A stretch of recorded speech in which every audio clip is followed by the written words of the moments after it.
like my baby mama, know how to take care of me. Give my baby problems, you gon' regret everything. So I let her know, gotta let her know. Came through the front door, I'll be ready for her. And if it's what you want, I'ma give it to you. Yeah, promise, I'ma give it to you. Miss that smile, Lord knows I ain't seen that in a while, but it's your style, so something must be up keeping you down. You a queen that must be heaven sent. Pray my soul, I must repent for not telling you what I meant and how I felt. Honestly, I'm used to throwing wishes in a well. My conscience tells me that I could have helped without fail. Actions speak louder than words, and that's a lesson that I learned all by myself. Let her know, I gotta let her know that she my white horse, she my medical. She like my baby mama, know how to take care of me. Give my baby problems, you gon' regret everything. So I let her know, gotta let her know. Came through the front door, I'll be ready for her. And if it's what you want, I'ma give it to you. Yeah, promise, I'ma give it to you. Like, la la la la la la la la la la la la la.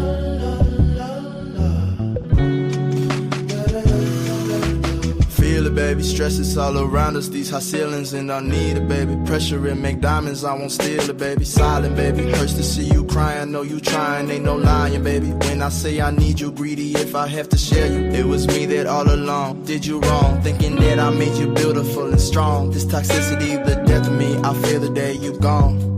The most beautiful I've ever known. I'll find a way to treat you better. I swear there's no one out there like you.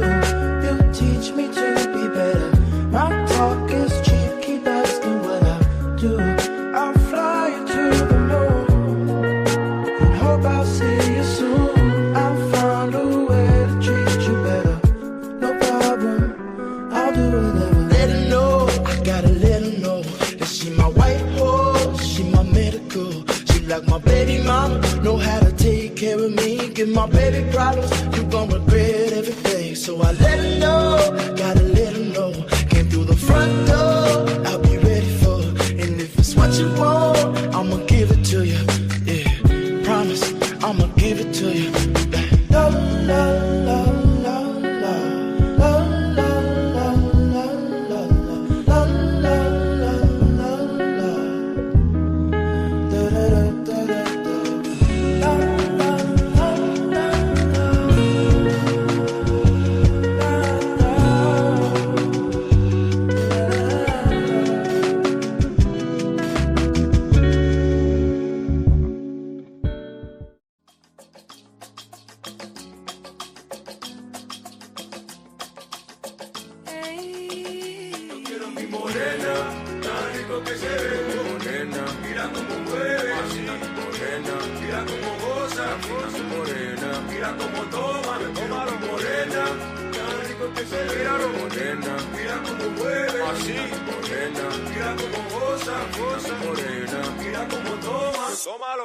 Esperando pa' tu tiempo, mi amor para ti no es un ejemplo. Y ahora tú me digas que tú sabes que yo soy para ti como la clave permanente. Esto es pa' tu mente, quiero ser tuyo por siempre. Y yo quiero que te sientas como yo me siento. Mira por ejemplo.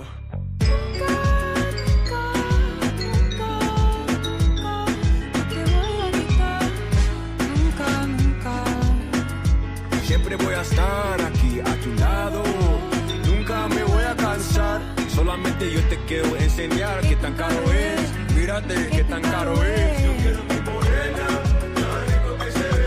Morena, mira cómo mueve así. Morena, mira cómo goza, goza. Morena, mira cómo toma, toma mi morena. Tan rico que se ve. Morena, mira cómo mueve así. Morena, mira cómo goza, goza. Ahora tú me dices que tú sabes. Te veo bailando, te veo gozando, te veo andando por la calle, mi morena. Yo sigo pensando, si yo sigo pensando que yo te quiero en mi brazo, mi morena.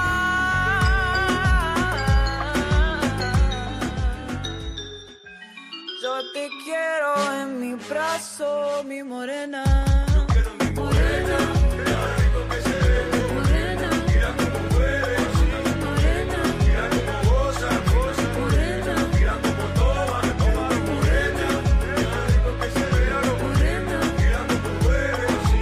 Morena, mira cómo goza, goza. Morena, mira cómo toma, toma morena, qué suave. Morena, ay qué linda. Morena, qué gustosa. Morena, morena, ay mi more. Morena, ay mi more. Morena.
texting, no writing, nobody telling me what to say. This from the brain, from the heart, from the soul, from the streets. I'm a bitch from the streets. I get that money. I get that money. Bitch, give me.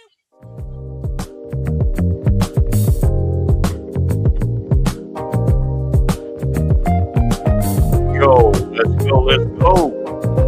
We here for the show.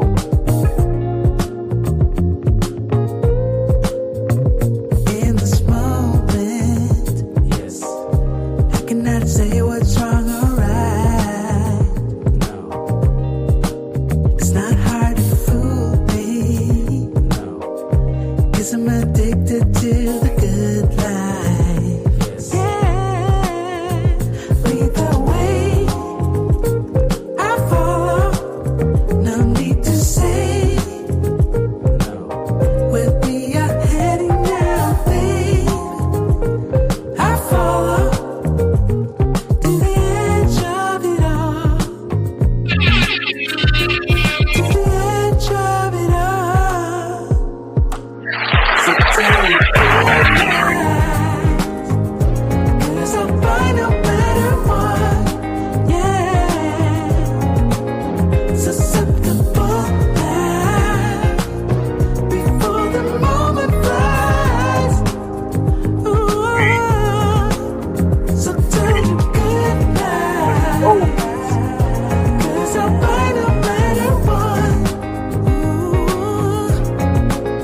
Susceptible now. Before the moment flies. It's not a problem. No. 'Cause I know what I'm getting into. Yes. Yeah. And nothing can stop me. No. 'Cause I'm addicted to what you and I realize. Lead the way. I follow. No need to say. Where we are heading now, babe. I follow to the edge of it all. So tell you goodnight. 'Cause I'll find a better one. Come on Yeah. in, come on in. Susceptible now. Before the moment flies. Before it flies. So tell you goodnight. 'Cause I'll find a better one. Susceptible now. Before the moment flies.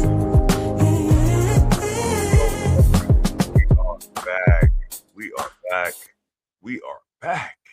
You want to come on with me tonight? It's been a while. So what is it this time? You just want to be held, or you want the LD? What you think it is? I want the LD, baby. And then I want to be held. That's all right with you? You know me. It's my duty to please that booty. Yo, peace and blessings to everyone that tuned in tonight. You are here of another edition of the Black Bottom Roscast. I'm your host, Ross Lee, where we always here to bring the real, have grown folk conversations, and have a good time doing it. I hope everyone had a great weekend. I hope everyone's been blessed, and I hope that everyone is striving to be the best version of yourself. We back at it again. I know it's been a lot of other shit going on, a lot of other stories going on, but this Cheyenne Bryant shit is really going off the rails, and people are pulling up receipts after receipts after receipts. And I touched on it the other night. I know the views was kind of down, but it is what it is. Y'all gonna feel how y'all feel. But I got a problem with this because if you're putting yourself in the space where you're dealing with people with mental health issues, You got to be on point, man. You're dangling a dangerous thing. You're going into an avenue that could be detrimental if you're not treating these people correctly. And I feel that one, we need more mental health help facilities. We really do. We need more asylums back in society again, and we really need to understand that there's people out here in the world that have certain psychological issues that need to be handled with care, not ridiculed, not you know talked about, not trying to down them or anything of that nature. And I have a serious problem with people that try to get into them spaces and take advantage of people that really seriously need help. I had a situation where it wasn't me personally, but it was a person that was a part of that kind of did some things that really made me look at him in a different light, you know, and that's sad. I'm not even about to get into that whole story because it's not even important right now. But what's important is that we need to understand that all of us are flawed. All of us have issues. All of us suffer some form of trauma, whether it's mental, physical, spiritual, right? No one is allowed to take advantage of that kind of situation. And I really feel bad for those that do. You understand? I'm not with that foolery. I'm not with the fugaziness. I'm not with that. Um, I done said it for years and years and years that we really need to have facilities to really truly help these people, not just drug them up, not just put them away because they're humans just like everybody else. But if you give them the honest help that they deserve, they can still be of value to life. I think that's what a lot of people are missing. I see my StreamYard is StreamYard, but it's okay. We'll get that together. You know, maybe I need to switch. Streaming services real soon. But like, share, and if you're new, please subscribe. I appreciate all the newer subscribers that have tuned in. That might catch me on the live right now. That might catch me on the replay, um, or catching my. I've been seeing that I've been getting a lot of traction with a lot of the shorter content that I've broken down with a lot of my lives. So I appreciate y'all support with that too. Comment, comment, give me your feedback. I need to know where y'all at with it. Let me know what I'm doing that's good. Let me know what I'm doing that's wrong that I can improve on what I'm doing. You know? I'm not gonna go on with the long soliloquy. Y'all see the title. You know what I'm saying? Y'all see the title. We gonna get this started as far as how I always start with a body cam. Well, man, Heavy Gant, shout out to Heavy Gant. If you're not subscribed to his page, please like and subscribe on his channel and tell him that the Black Bottom Roscast sent you. Okay. This is actually a body cam I haven't even watched. So we're all gonna watch this together. You see the title, Tubi Awards for the whole family. So this is some fuckery right here off the bat. But without without being further said, let's go.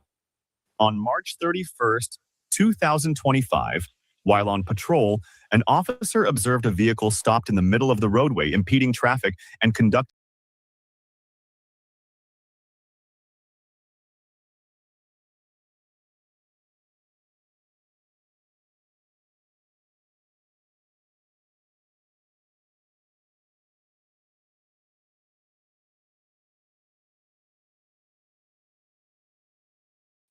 Hold on for a sec. Give me 1 second, y'all. Cause for whatever reason, this video is not playing. Wow. See, this is shit that be pissing me off, man. Give me 1 second, y'all. StreamYard is just StreamYard. It be StreamYard right now. You know what I'm saying? So, pardon the shit that's going on right now. Let me go back to this.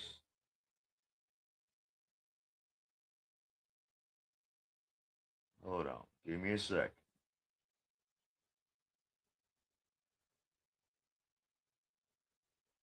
Give me a second. All right, there we go. All right. Shout out to Heavy Gant. Let's go. Ooh, melodious voices speaking so eloquently over the body cam footage. You've reached the Heavy Gant channel, man. Hey, yo, man, step off if you're not here for this brilliant commentary. Click that link over there in NY Detective. Great channel. Let's not waste any time, people. Let's go. What's up, bro?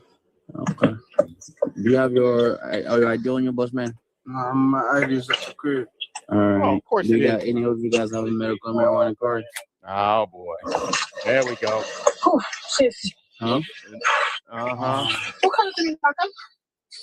No, I don't. Yeah, What? take your time. I don't. I do got blunt roller. Yeah, you got a roll blunt in the car. There you go. There you go. Genius. See, we in a different time now, man. We just can't be riding dirty like that no more. We can't be riding, with all kind of bullshit in the car. This ain't the 80s. This ain't the 90s. This ain't even the early 2000s. We in 2026. Cameras is everywhere.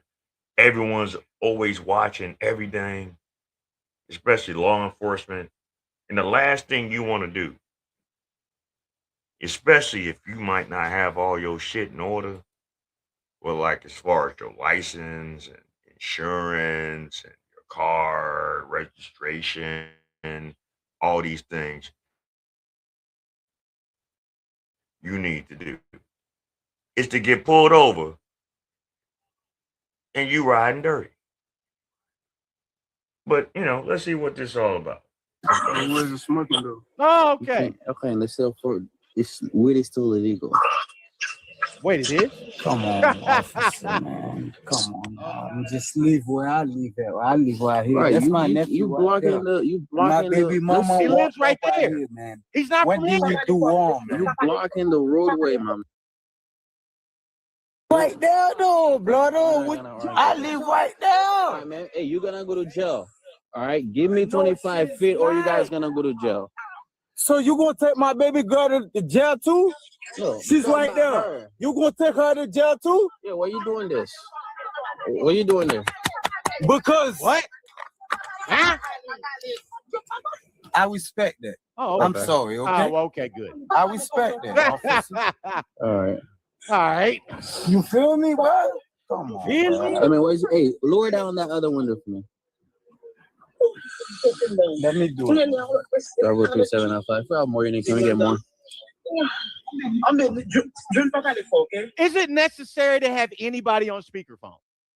Is that really necessary at this point? Y'all are grown men dealing with the police. Man, this shit be blowing me. Every fucking body cam I see with our people in the community. The minute they get jammed up in some fuck shit that they done got themselves involved in, They always want to get on the phone. They always want to try to video call somebody. They always want to call their mama. And like, why are you bothering these people? You did this bullshit. What are they gonna do to save you? Are they the Gestapos? I mean, are they like in high like ranking in law enforcement? I mean, come on, man. What this is the constant play. And like I've been noticing certain groups don't like these body cams. Why? Because it exposes the actual happenings of what goes on these in particular traffic stops. It ain't always the police that's doing bullshit. And I ain't saying that we don't have bad police out here that do shit that's bogus, because I didn't see body cams that's on that shit too. You know, what was that Sandra Massey, whatever that lady's name was, that got unalived in her house, but she actually had mental problems, and the officer didn't fully assess it properly, and you know what I'm talking about, the woman with the pot of hot water that he claimed that she threw at him, and clearly we saw on body cam that she didn't do it. So he caught the repercussions behind that. But this shit, this out in the street shit, come on, y'all. Come on, man. Come on, man. In my Terrence Howard voice, Superman, Batman, Spider-Man, Supersonic Man. I mean, come on. Let's stop all the bullshit, man. You know you're on some stupid shit. Just own up to your shit and just take care of it. And just deal with it. Don't make it harder for yourself. And that's a lot of our problem. We make things harder than what the fuck it needs to be, instead of just taking accountability for what the fuck you did. Because you know damn well what you done. Anyway, let's go. Do we need to have anybody on speakerphone? I'm sorry, man. You know me, man. You done Not put good. me over in my daddy truck, bro. You Oh, remember okay. right there, Lil Vince? Hey man, he sure looked like Preach from Abba and Preach, don't he? You ain't pulled me over in my car, but my recent car, I had the Infinity. Okay. Come on, right there, bro. Come on, bro. I'm good. You know I'm good-hearted people, bro. I'm trying to protect my family, bro. Oh, okay. That's all. From what? From what? Huh? Bad decisions? From everything that I'm fighting for, my brother. Fighting? You know what I'm saying? I'm a young Haitian black man. What are you fighting for? What the fuck are you talking about? See, now you're talking high talk. And this is why this officer's looking at you like, yeah, I need to see what the fuck's really going on. Because you talking high talk. I'm trying to do everything that I'm doing to protect my family. The fuck you talking about? If that was the case, y'all wouldn't be in the cop. If that was the case, y'all be in the house. If that was the case, y'all probably wouldn't even be in this neighborhood if you was really caring about your family. But anyway, all right, whatever. All right, let's go. Man out there in these All right, streets. sir, let's not bring race, complexion, nationality, or any of that shit up. All right, whatever it is, God bless you. I hope it works out. You just can't smoke in your car, man. If you do, this is what's gonna happen to you. Man. Okay. I'm a Haitian black man. Oh, you're a Haitian black man? Let's not arrest him. Said no officer anywhere. Said nobody at no time. Oh, you're a Haitian and you're black. Let's go ahead and not arrest these guys. You know that shit don't work. Let's cut it out. Prison, I'm a felon, bro. Step back from me. I'm a whole. Of course you are. Why wouldn't you be a felon? Now go ahead and keep oversharing. Fighting for my brother.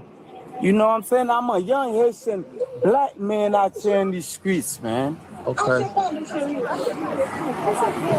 You feel me? I done been to prison. I'm a felon, bro. Step back from me. I'm a whole felon out here, bro. All right, please stop bragging, sir.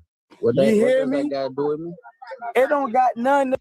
Is that a flex that you're like shouting with your chest that you a felon? Is that a flex? I mean, let me know, y'all. Let me ask all the brothers in the black congregation, regardless of what ethnic background you come from. Is it a flex to say loud and proud with your chest that you a felon? I think that's the last thing you want to try to say. You know what I'm saying? Like, what the fuck, man? Like, come on. What are we doing here, man? Come on. What are we doing? It looks like pretty soon it's gonna be bibbity bop. You going with this cop to jiggity jail. And for what? Being stupid. Being stupid. No, it ain't. I'm driving, getting pulled over because driving while black. It ain't that I'm getting stopped by the law because I'm walking while I'm black. No, you stupid because your ass is black. Doing stupid ass shit. Knowing damn well what you done. So come on, man. What the fuck? All right, well let's finish this off because like I said, we watching this together. This is the first time I'm even seeing this. All right, let's go. To do with you, but Right. you know what I'm saying? I'm just Right. expressing myself right now. I cannot stop in the middle of the roadway. Oh my God, I live right there, bro. What live more there. You live can in that I You say? don't live there. Of course, and we was in front of that house, man. I live right there, bro. That's my address, bro. Now y'all got to say y'all done crime and shit. Hey, get your ID. Yo, man, give him your name for me, bro. Where Come they, on, bro. Don't take me away from my family, bro. Shut up. Did I say I was gonna take you away? I never said that, but look at them right now, bro. Look at my pregnant wife, bro. No. We're not looking at nobody. Stop your blood clot crying and get out the car. Is somebody actually screaming on a speakerphone right now? Is somebody crying on speakerphone because y'all got pulled over? What the fuck? Yo, man, give him your name for me, bro. Who is this person and why are they crying on speakerphone? Is this that deep? Bro, don't take me away from my family, bro. Did I say I was gonna take you away? I never said that, but look at them right now, bro. Look at my pregnant wife, bro. Look at my pregnant wife, bro. No. Okay, I don't know why she's doing all that. I don't know what's going on. There is no need for her to do all that. And you, my boy, you need to step back. Go by them right now. I'm not gonna tell you twice. Listen. Hey, guys, do me a favor. Hey, my man. I know you hear me. Look, let's go here. I'm letting you know.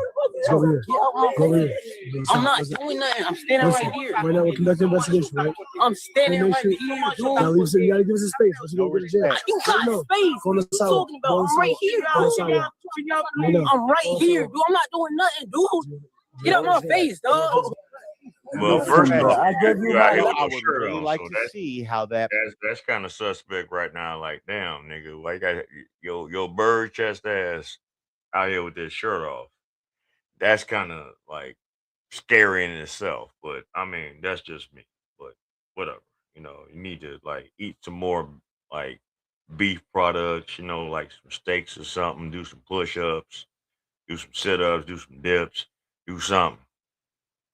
You know, some of you young motherfuckers out here just don't know nothing about well-being and like building body mass. But anyway, all right, let's go. I'm just talking shit. But anyway, let's go. plays out. You see how the camera just switched? You see the cut there? I would love to see how that plays out. You got my license right there, Yo, right? relax. Hey, don't touch me. I never touched you, bro. Call your manager right now. I don't have a Call manager. your supervisor. Supervisor. Call your supervisor, bro. Supervisor. Okay. Serious shit, man. Come on, man. This shit don't mean nothing to me, bro. All right.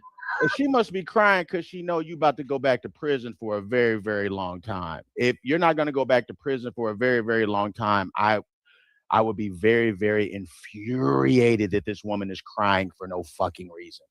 I hate when people get to crying for nothing. Do you have a search warrant? What are you talking about, bro? Okay, then. You asking me what am I talking about, Man. but you got my people out here crying and doing all this extra shit. Sir, Haitian Jack. I mean, look, nigga, come on, knock it off. You don't need a search warrant for a traffic stop. Like, come on, man. Like, damn. Like, God damn it! You can't make this shit up. I mean, come on, man. Like, what the fuck we doing here? It's a traffic stop. There's no need for a search warrant. If they got probable cause, you're gonna be sitting up here like this. Help me, nigga. But let's see how this shit, falls in place. So let's go. It's getting on my nerve right now, bro.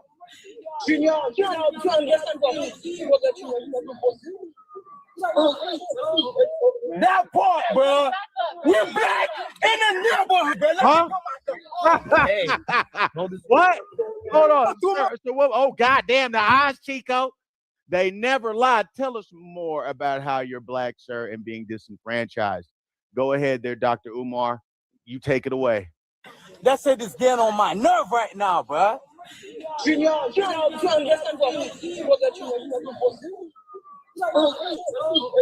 That part, bro. We're back in the neighborhood, bro. Hey. Oh, shit. Through my window. Wow. Why you shooting in my face? Slow movie. You need to calm down, sir. Holy shit. Holy Yo, what are you doing? shit. Get him out. Holy shit. What the fuck? Get out the car.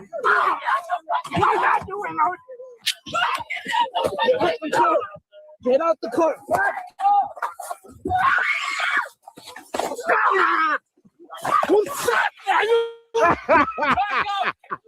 Hey.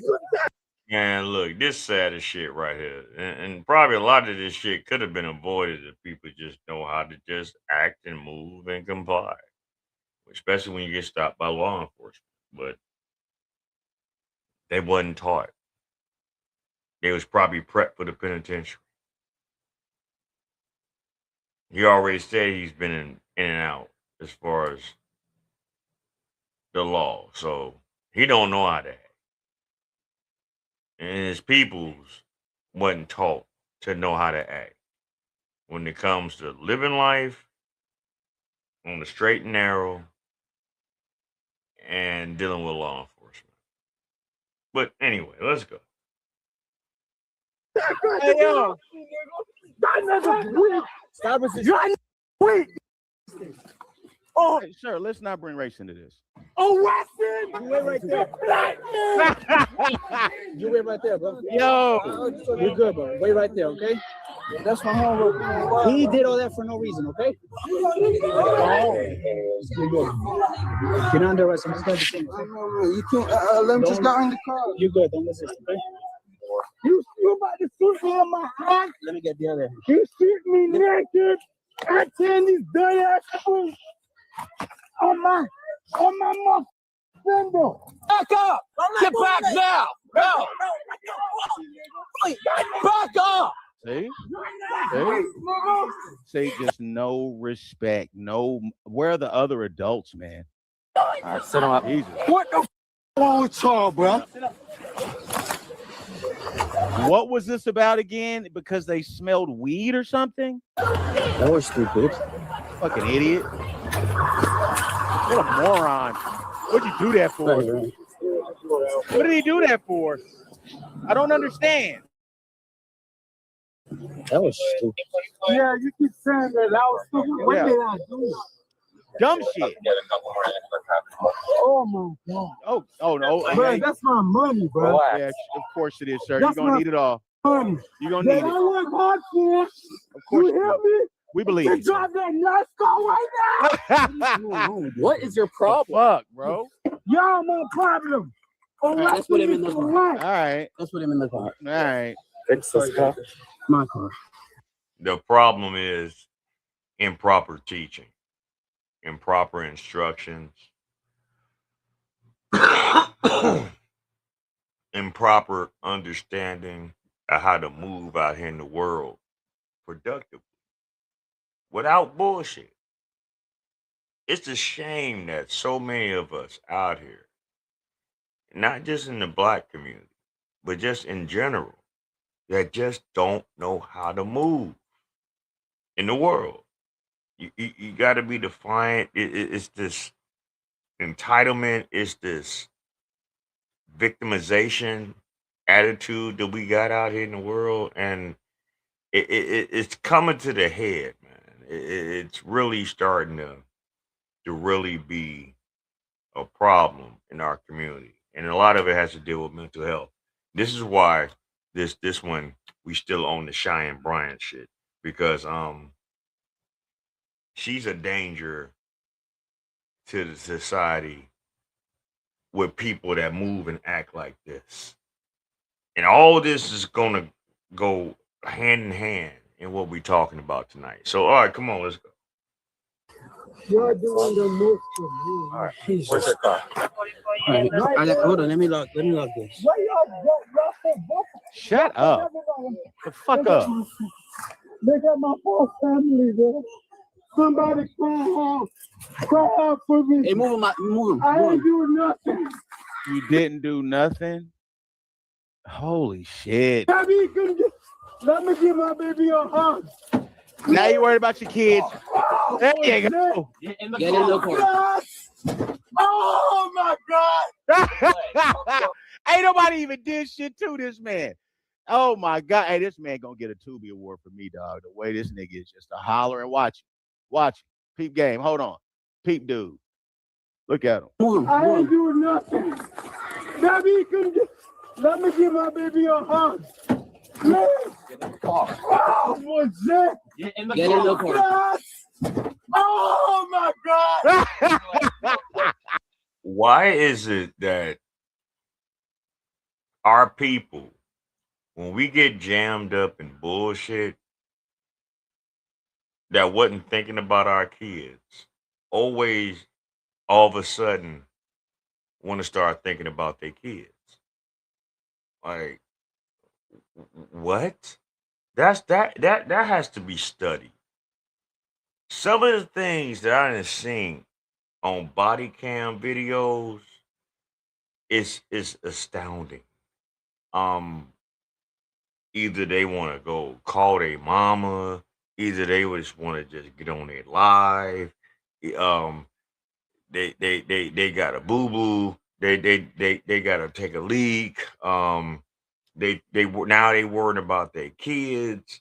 I mean, all these deflective buzzwords that they say that is not going to stop what the fuck is going on. If you fucked up and you caught up in this situation with law enforcement, there's nothing more that you can do but to comply.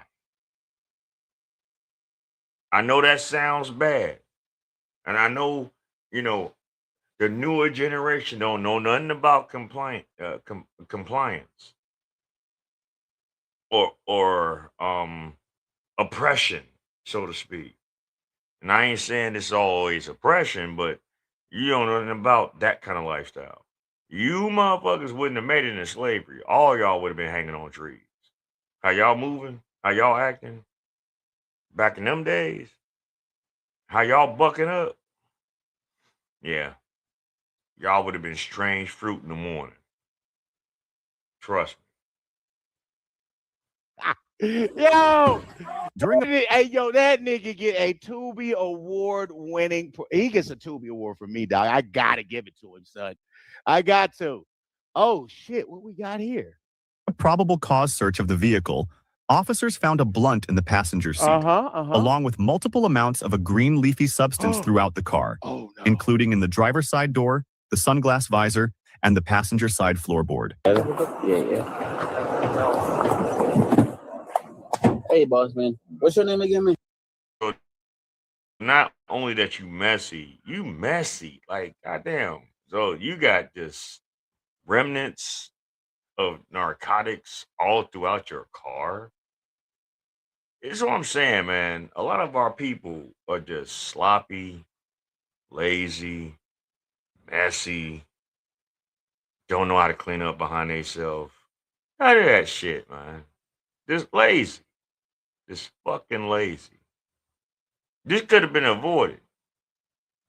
All this extra shit, it could have been just some simple shit if you just complied, but you wanted to get overly aggressive and emotional. Now they feeling, threatened. These policemen, regardless of what y'all say, they gotta deal with motherfuckers randomly all the time. So it ain't no telling what a motherfucker might be on. So they gotta be on point on their end. But y'all don't see it that way. Just like you gotta be on point at your job,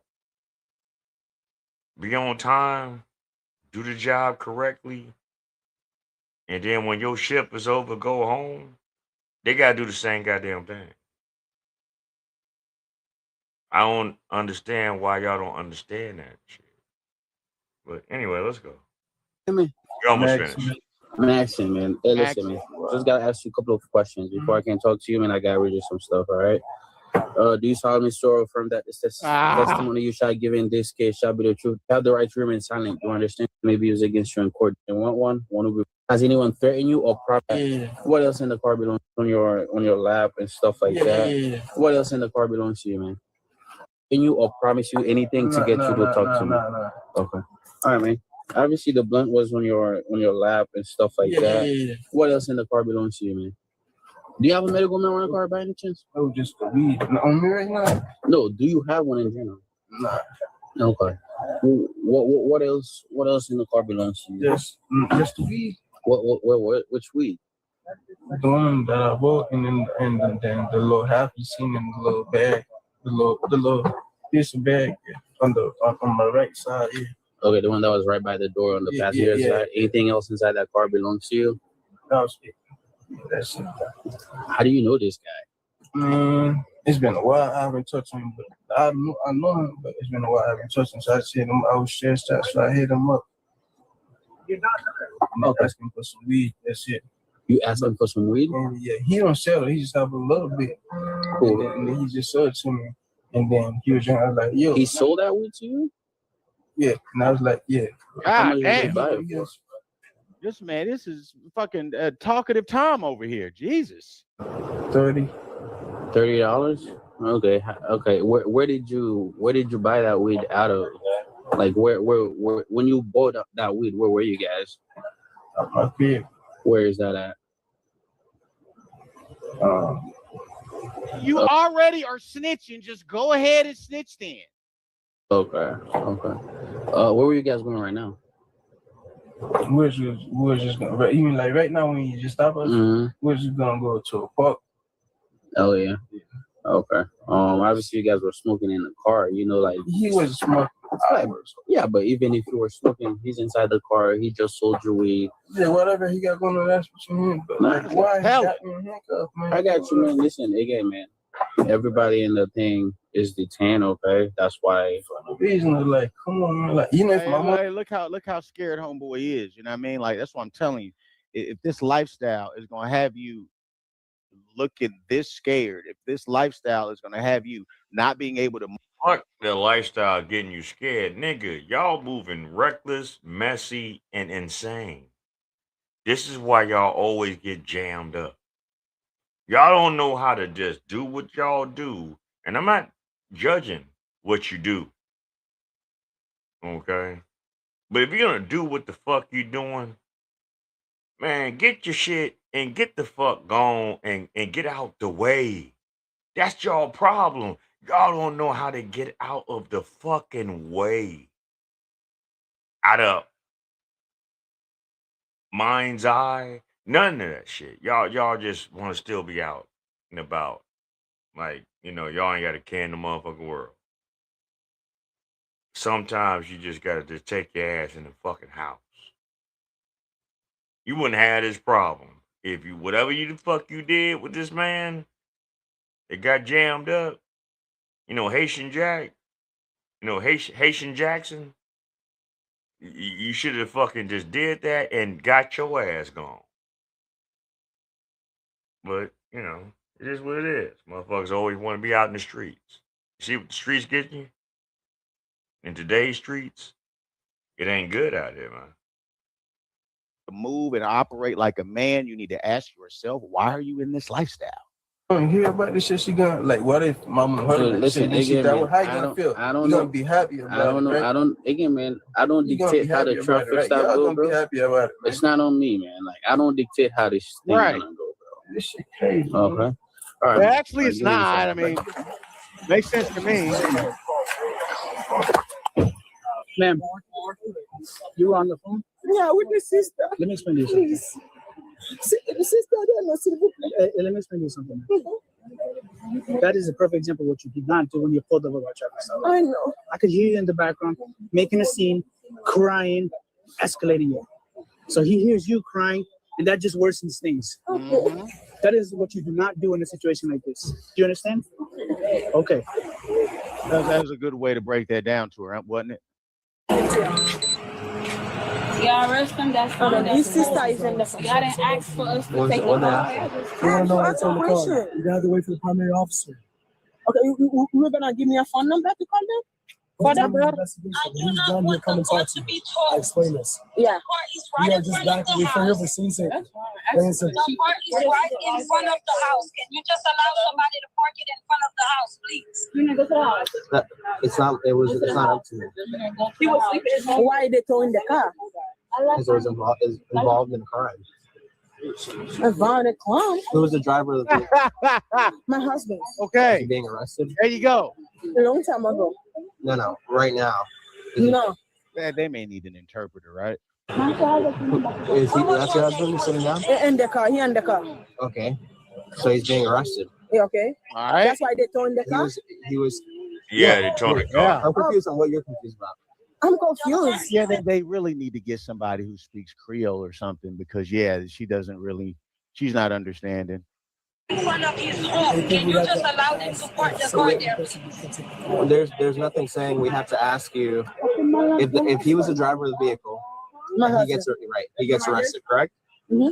All right. Because he was the driver of the vehicle, now the vehicle's being towed to leave the crime scene. All right, but step out for me. Hey man, again, man, thanks for being cool, man. Hey, I did not want this to go this way. All right. What I'm saying. So I'm gonna. For real. Cooperating, attention, next. Cooperating goes a long way, man. Hey man, appreciate you being cool, all right? So where? Can I go get my phone? Can you go get me my phone? I'll get it for you. So where? Come here and I'll talk to you.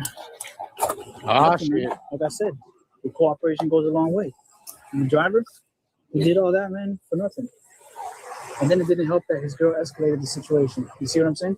The driver was charged with the sale or delivery of cannabis, possession of less than 20 grams of cannabis, and resisting an officer without violence. Share your thoughts in the... Well, shit. That's what it was. You know what I'm saying? That's what it was. So it is what it is with that. Anyway, we're gonna go off on another tangent. I know some of y'all done seen the Michael Jackson movie, highly regarded. I'm gonna see it again because I only saw it once, but it's doing mad numbers. It was pretty cool. It was entertaining. Was it historically accurate on a lot of the end of the movie? No. The Jackson documentary or miniseries was more accurate back in the day. than what this one was. But it was still entertaining. But it was something that was left out, and that was the whole Diana Ross thing. And we wondering like, damn, why Diana Ross didn't have any viewing in this movie, even though there was an actress that was supposed to play Diana Ross in the movie of the first one that just came out, because they're getting ready to do a part two, because you can't just do one movie of Mike throughout all the years that he's been in the industry and get everything compacted in one movie. So they're gonna do another movie. They're working on it right now. But what's real interesting is that Diana Ross was nowhere in this movie at all. And when he was a child, when he was an adolescent, when he was a teenager, up to a young adult. And there's a reason behind that. And that's because that woman actually was on fuck shit behind the scenes. And a lot of people don't want to admit the fact that, yeah, did Diana Ross groom Michael Jackson? Yes, she did. Some of y'all might not want to admit to that. Shout out to this, to my man, AC, for putting this out here. He put it out here plain as day, because he does a lot of research, just like I know history. And a lot of us behind the scenes knew what that kind of relationship was, you know. But this is going to give you a little bit more of a detail as far as why she became the lead role of the Wiz instead of Stephanie Mills when she first did it originally on Broadway. See, on the Wiz actually started in Broadway before it became an actual motion picture, and Stephanie Mills played that role. And there was some fuckery behind it, why Stephanie Mills didn't stay on that role. So we're gonna let this shit play, and like I always say, hey, let's roll the clip. Michael Jackson met Diana Ross in 1969. They met when the Jackson 5 signed with Motown Records. Ross, already a global superstar with the Supremes, was paired with the young group for publicity to help launch their career.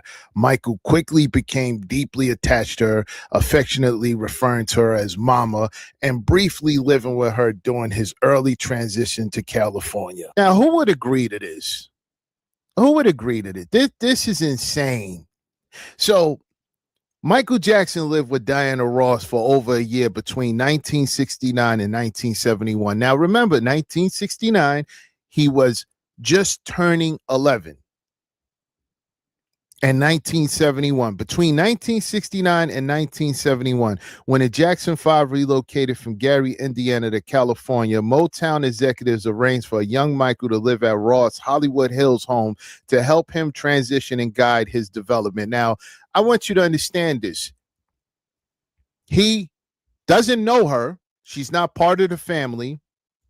She's not an aunt.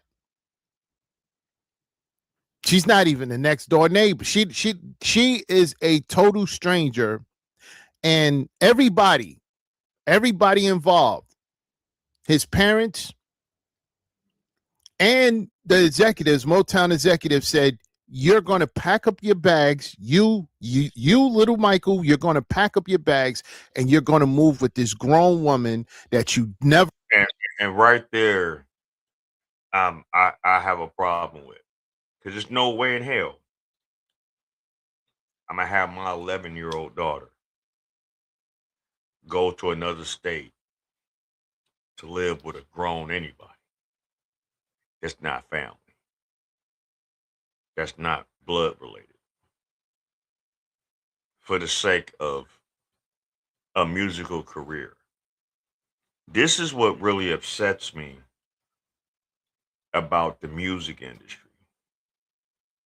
Not only that, this is what upsets me about parents of artists that's in the music industry. The ones that didn't make it, the ones that ain't got the shine, but they're utilizing their children for this financial and social status that they obtain through the stardom of your family. Okay, this is it's all bogus, and this is why I really feel that R. Kelly got a bad deal because everyone wants to demonize R. Kelly as being this and that and whatever, as far as what he allegedly did and what people said he did because these were people that was a part of his circle that came into his world through their parents. He didn't seek them out. They came to him. But no one wants to talk about this man's sister that put that energy in him, that you know, that SA'd him and his younger brother when they were babies, when they were children. No one wants to talk about R. Kelly's oldest sister, rather. I'm sorry, that started that bullshit off. No one wants to talk about that one. I guess she does no wrong, huh? I guess she shouldn't be held accountable, right? I guess she shouldn't be a basis of blaming how R. Kelly turned out, right? Y'all don't want to think about that. Y'all want to fucking down this man at the height of his career with this false allegations of what he was doing around the children he was with no proof.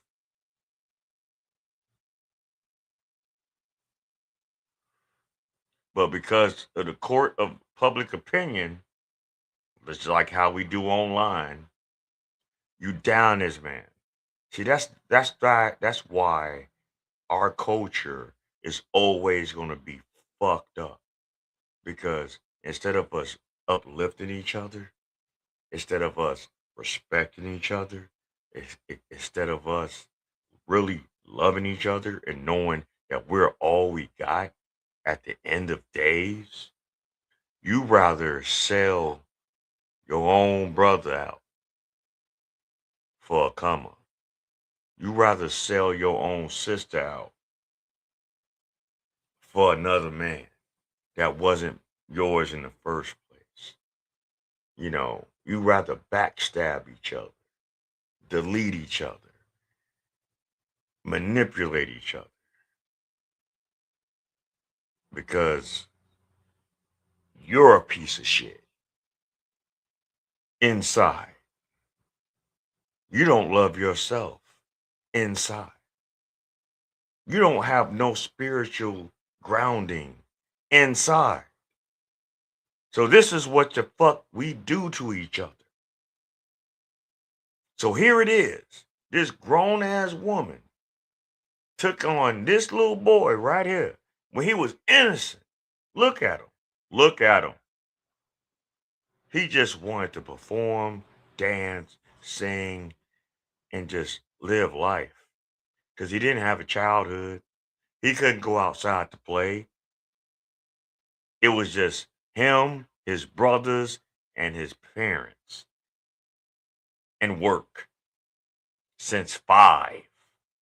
5. Do you understand that? He been in the business since he was 5 years old. He passed away when he was 50. So that means he was in this shit for 45 years. You don't think he's seen some shit in the industry? You don't think he had battled certain things in the industry? You don't think that people tried to take advantage of him in the industry? there will never be another Michael Jackson. Just like there will never be another Michael Jordan. There'll never be another me. But that's besides the point. I'm just here, reacting to these videos and getting to what we need to get. So, all right, let's go. Never heard of, don't know about, except through music, except that she's famous, but you don't know her at all, and you're going to live with her. And Diana Ross agreed with that. Or was it her idea? I don't know. Was it the Motown executives who said do this? Or was it Diana Ross that said have him come to my home? Who doesn't find this sick? Who doesn't find this as a... So that's not a groomer? And that's the question? Because who in their right mind as an adult would agree to that? Who would agree to that? Who would agree and say, you know what?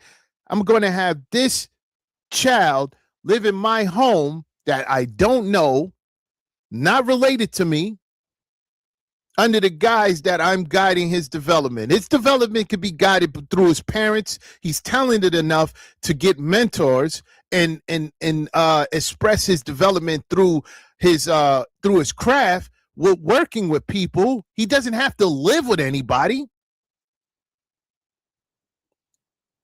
He doesn't have to live with anybody. Nobody has to live with him. He's 11. This is a child. I want you to remember, this is a child, 11 years old.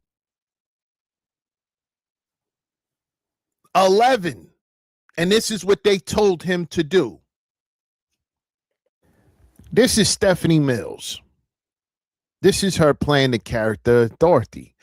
And in 1975, at the Majestic Theater, January 5th, 1975, The Wiz originally opened on Broadway, and she blew the character out the water.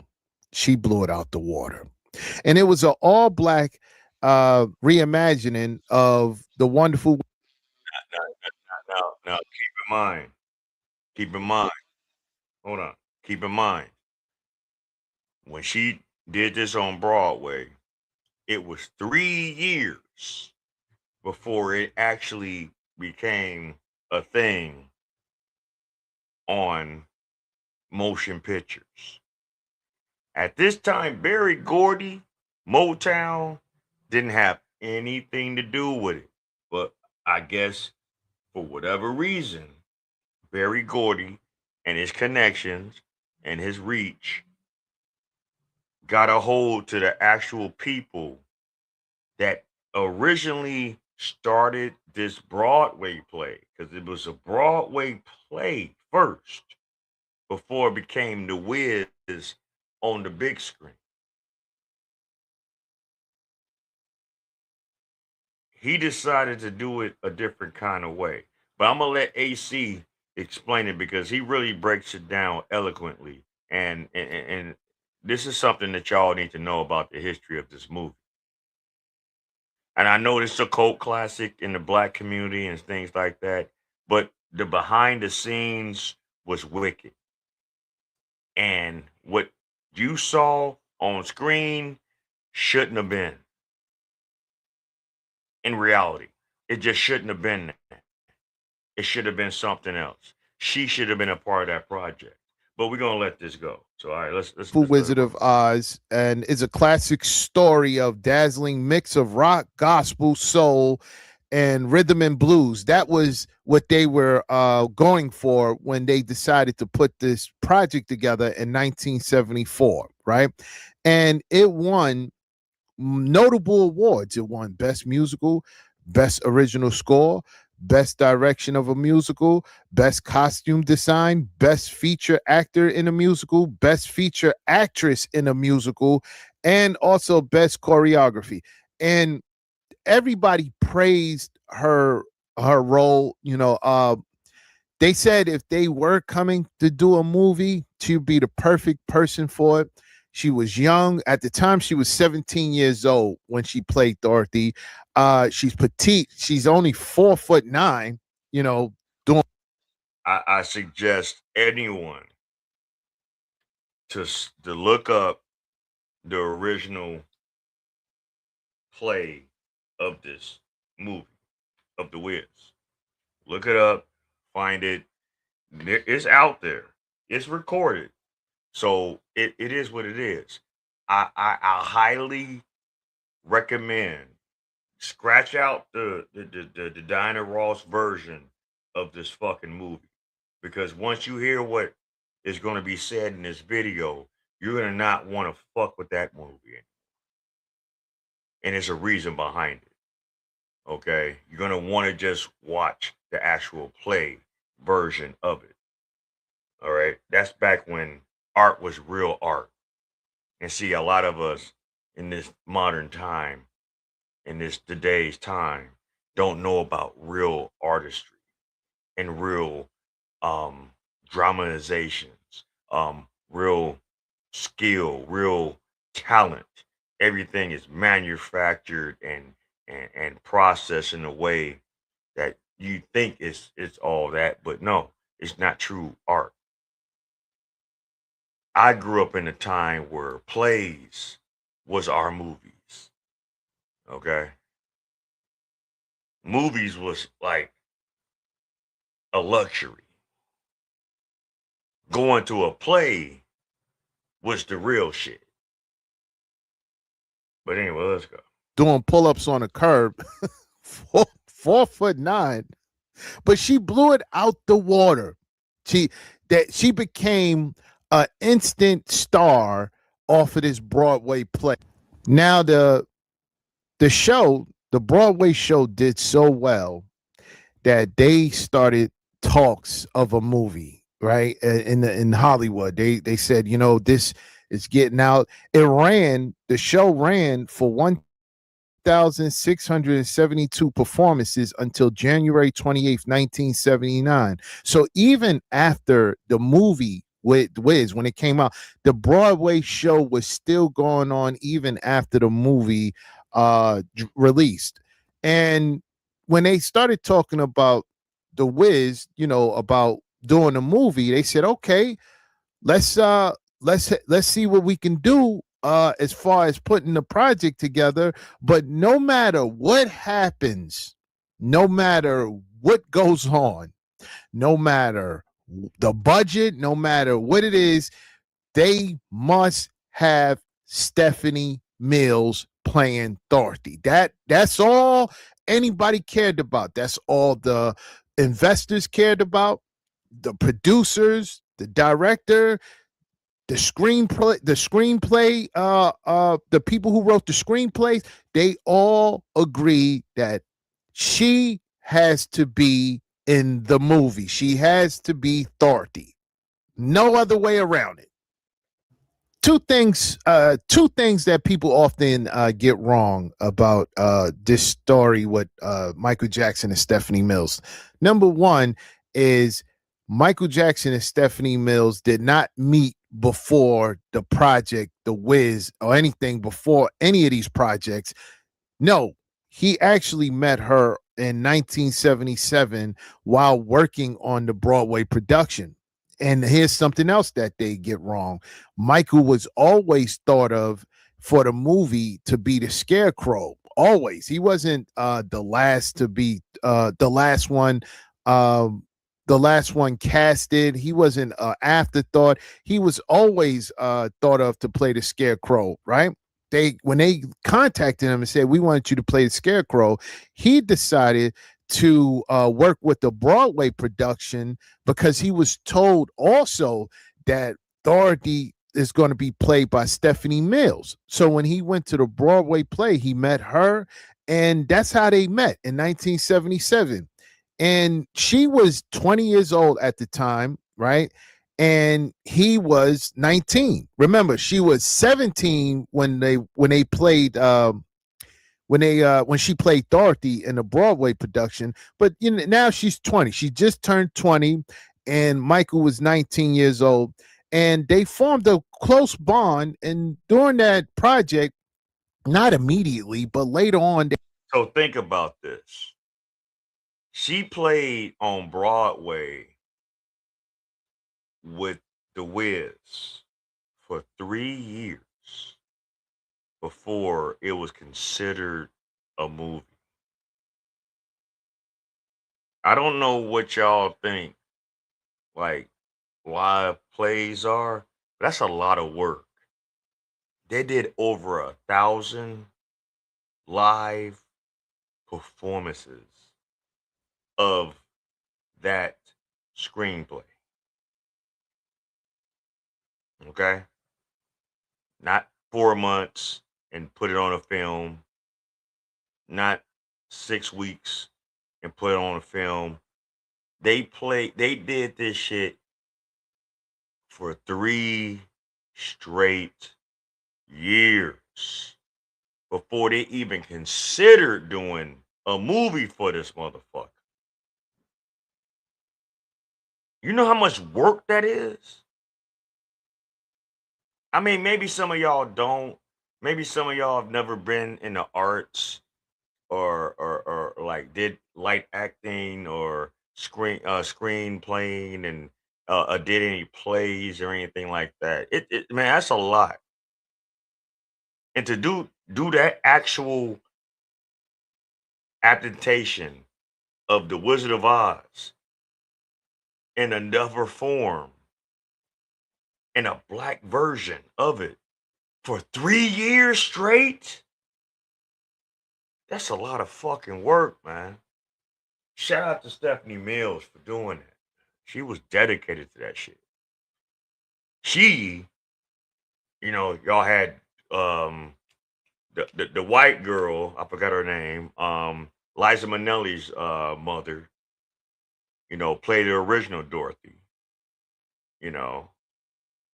But in this version, Stephanie Mills was the quintessential Dorothy in our circle. And they just totally fucked it all up. They fucked it all up. There's a reason behind it. And we're gonna get to it in this video. So let's go. When they started dating. Now, when somebody found out that he was dating, and how he ended up dating her, this person decided they want to give this 20-year-old some smoke for dating Michael Jackson, and she figured out a way to sabotage that relationship through the project. Let's talk about that. So she basically told them that if I don't get the role, Michael will not accept the role because I would tell him not to accept the role. And guess what? He would have listened. Michael would have listened to him. Almost a decade later, she still had control and power over him. He was at her house when he was 11 years old. So anything that she said, he was going to roll with it. And they knew that too. So she said, listen, I can guarantee the role of Michael Jackson. But if I don't get this role, Michael Jackson will not be taking this role because I will tell him not to take the role. At the time of the movie, when it was supposed to be, when the project was being created, this is John Badham. He's still alive today. He's 86 years old, right? And he is a 2-time Primetime Emmy Award nominee, a 2-time Hugo Award nominee, and a Saturn Award winner. He is also a professor at Chapman University. And, he directed Saturday Night Fever, Dracula, Blue Thunder, War Games, Short Circuit. Remember Short Circuit? Stakeout, Bird on the Wire, The Hard Way, Point of No Return. Remember Point of No Return? Drop Zone, Nick of Time. These are things that he produced. This man did a lot of work back in the day. So he had major pull, he had major connections. But listen to what the fuck went down because of other entities that had other agendas, not only for the movie, but for the situation between Michael Jackson and Stephanie Mills. All right, let's go. And directed a bunch of other projects, but those are like his notable ones. Now, here's the reason why he left The Wiz. Because when he heard who was starring as the actress for Dorothy, this is what he said about her starring as the actress for The Wiz. This is what John Badham said. He said, because Dorothy was originally envisioned as a much younger character, Badham felt that casting a 33-year-old Ross would be jarring and inauthentic. When producers insisted on moving forward with Ross, Badham quit the production and was subsequently replaced by Sidney Lumet.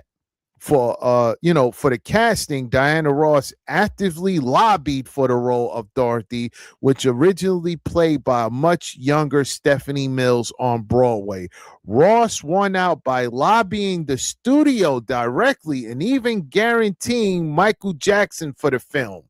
Now, here's the thing. Michael Jackson was already casted. He was already casted for the film. You know what she did? She stepped in and basically told them that if I don't get the role, Michael Jackson is not getting the role. That's what she did. She said if I'm not getting the role, he's not going to. Remember, he was already casted before she was being casted. He was casted first. John Badham was okay with the casting until it was time for Dorothy. See, Diana Ross saw the relationship that was building between Stephanie Mills and Michael Jackson, and she decided to get in between that. She decided that that's not going down and that she's going to replace Stephanie Mills. Now, this is Stephanie Mills and Diana Ross. What you're seeing right now is the same thing that John Badham saw when he looked at these two. Stephanie Mills looked like what? A child in this picture. Look at her. She looks like a child. Diana Ross looks like someone's mother. This is what he saw and decided he did not want any part of it. He reportedly stated, she's all wrong. If Diana Ross is in, I'm out. And he left the project. And when he left the project, right, many people who knew about the project was very upset because she used, her star power, and she used Berry Gordy to get her the part. And, Berry Gordy was. Hey, shout out to you, Big Mike. Thanks for coming on. I'm doing fine. But yeah, man, the history behind The Wiz and Stephanie Mills, Michael Jackson, and Diana Ross is tragic to me. Because imagine, just think about this. Think about the fact that since they first did it, 3 years in on Broadway with Stephanie Mills when she was 17, when she started doing the Broadway play of it, up until she was 20. And now they're working on doing the movie. Wouldn't you think it would be better if Stephanie Mills would have played that role as Dorothy in the actual movie version of The Wiz? But they put a 33-year-old Diana Ross in that role. Out of bullshit, out of backbiting, and out of hate. Because this bitch had been grooming Michael Jackson since he was 11. And you ain't gonna sit up here and tell me that she didn't do things with that little boy. You're not. She'll take it to her grave that she didn't do nothing with that boy. But we all know. Those that know, we know. Look at her. She ain't shit. That's why her daughter ain't shit. So, I mean, it is what it is. She was a diva, an opportunist, a charlatan, a Jezebel, all of that, all wrapped in one, with a partridge and a pear tree. Real fucking talk.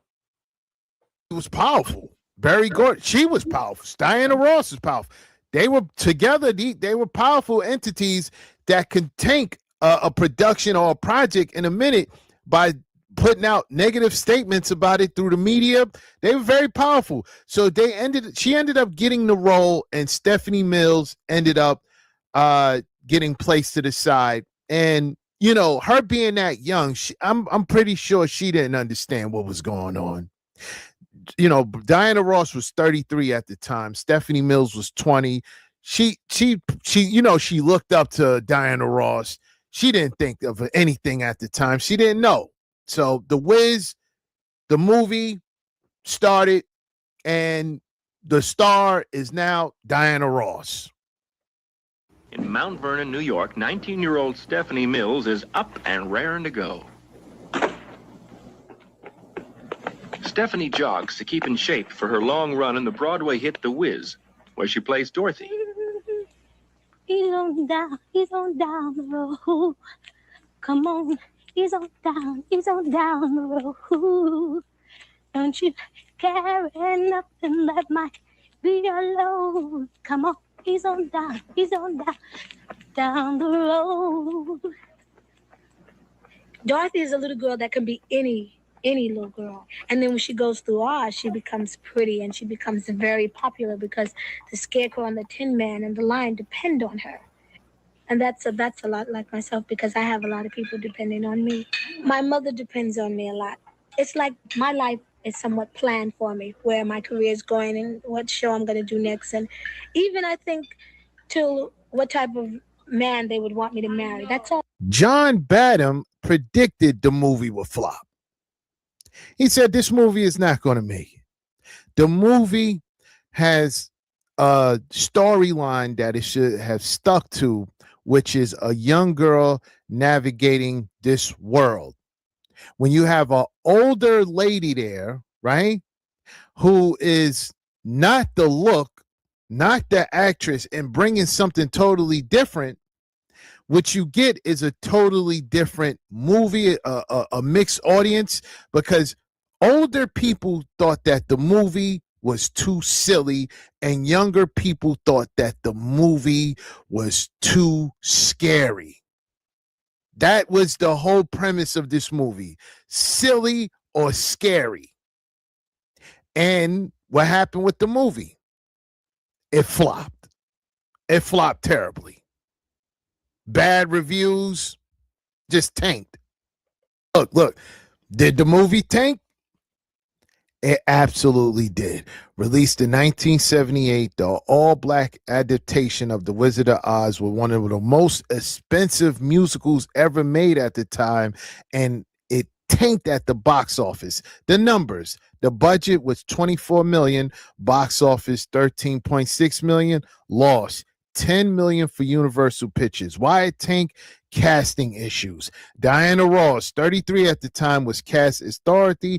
A role originated on Broadway by 17-year-old Stephanie Mills. Critics and audience felt Ross was too old and the character lost her youthful whimsy. So guess what happened after that? Diana Ross didn't make another movie since. And she was in a movie before. Y'all remember she was in Mahogany. Did good in Mahogany. That was good for her at that time. She could have did a lot of other roles in her area of genre of status for whatever idea they wanted to put out there for her. But to do Dorothy in The Wiz it was wild work, man. She was bogus behind that. she caused that movie to flop because everyone criticized it. Some kids, yeah, I actually want to see that movie when I was a kid because I'm like, damn, a black version of The Wiz. I didn't know the behind the scenes of it. I didn't even know it was a Broadway play. It wasn't promoted that Stephanie Mills in my time in the mid '70s that she had did this play. Hell, the mid '70s, I was fucking 5, 6 years old. You know what I'm saying? So I had no idea what was going on. Yeah, Lady Sings the Blues. Yeah, she did that too. Those were perfect roles for her. Her doing the Wiz fucked up not only the essence of that remake of it, it fucked up the relationship between Michael Jackson and Stephanie Mills, and it just really fucked up the whole essence of the whole thing. But the play still went strong outside of what it was as far as that movie. So that's real interesting. And it's like, damn, I hope that the people that actually originated the actual Broadway play got some kind of compensation behind it. But knowing Barry Gordy, how he used to run Motown back in the day in their heyday, and how things was, I don't know. I haven't looked that up. But anyway, let's go. Bloated budget. The lavish 1970s New York City sets and massive production costs made it nearly impossible to break even. Disjointed tone. Director Sidney Lumet, remember that's the new director, was criticized for taking a surreal, dreamlike musical and giving it a gritty, dark, urban aesthetic that confused mainstream audience. Remember, the confusion was the older people, right? The older people thought it was silly, right? And the younger people thought it was too scary. And I mean younger, I'm talking about kids, because kids went to see this and they thought it was too scary. We talking about 78. And a lot of things, what I actually want to see it when it first came out, but that was the same year that Christopher Reeve's Superman came out. And when I was in grade school, my teacher took our class to the movies. And instead of her taking us to see The Wiz, she took us to see Superman.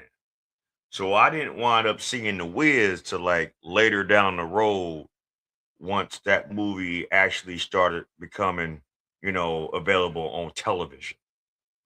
I never really saw it. I didn't see the movie in the theaters. Once that movie came out. You know how it was back in the day for those that's older like I am.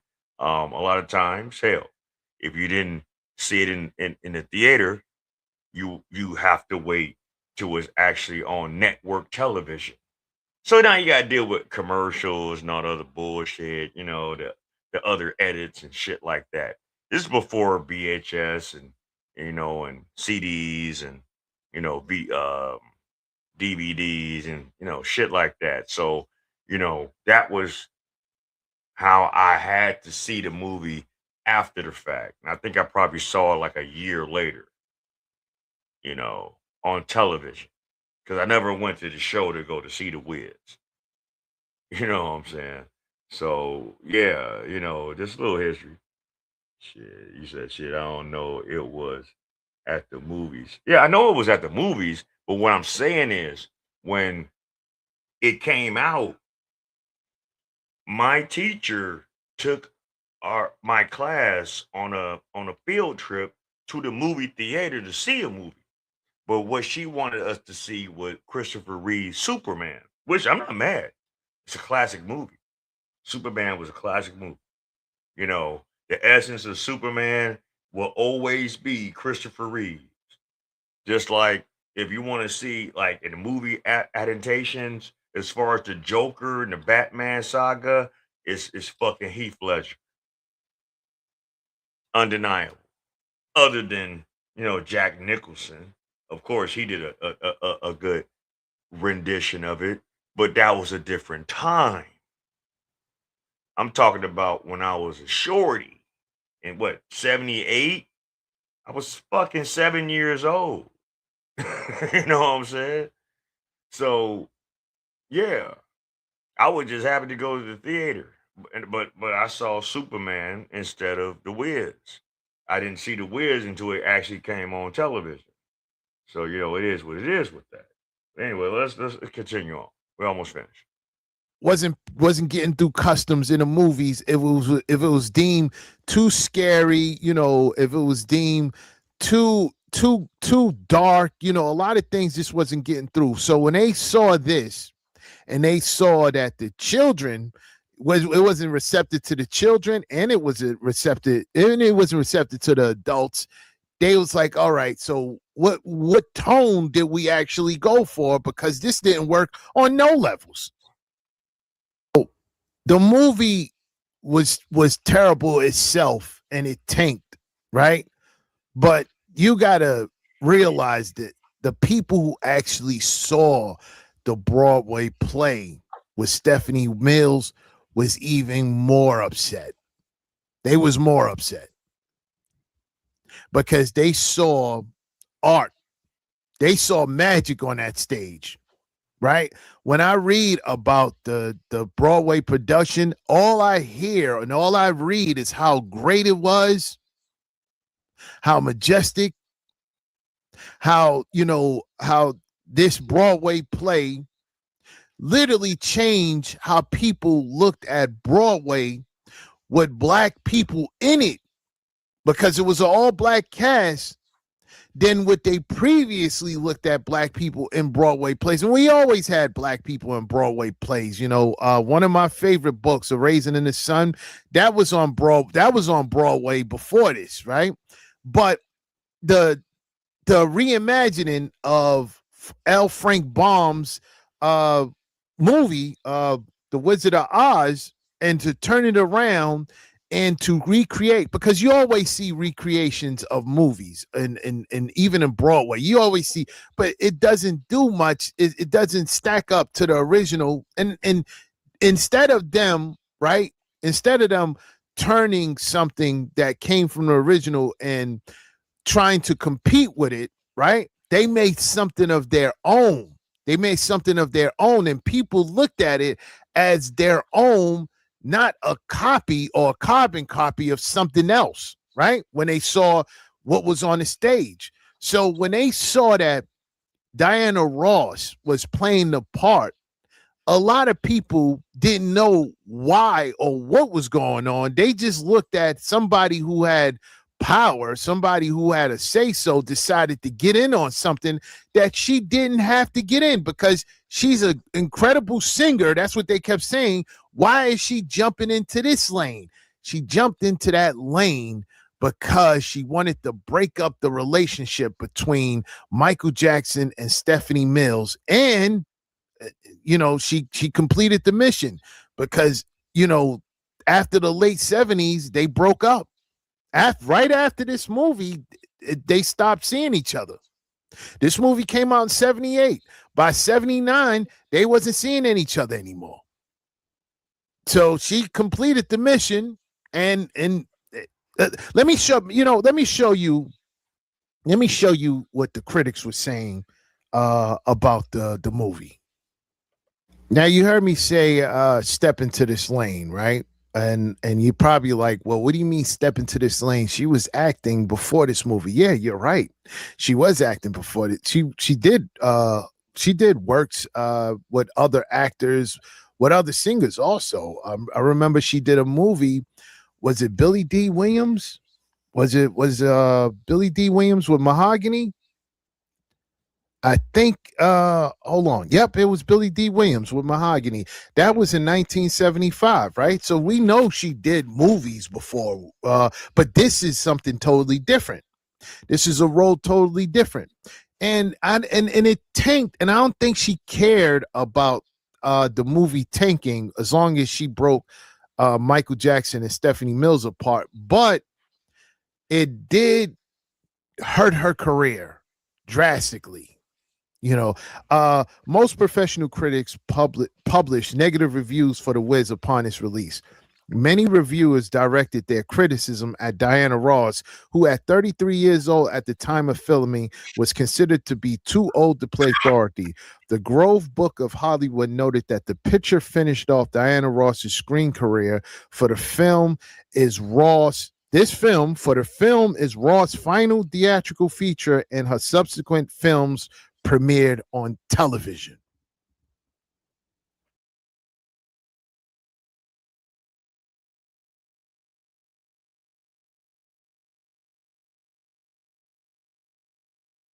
Oh, my bad. Yeah. So in other words, she fucked it up. The groomer fucked up this movie. It was a successful Broadway play, but she booted Stephanie Mills about that role, took it over, and fucked it up. And she ain't did nothing acting on a bigger stage since that sense because of her arrogance, because of her diva mentality.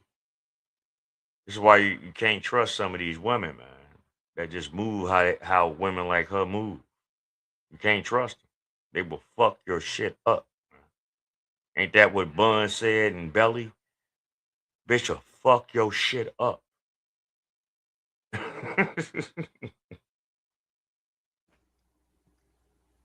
So she was done. Far as acting, done, finished, finito. This killed it off. Now, the movie got smoked by the critics, but they did praise Michael Jackson's performance as the Scarecrow.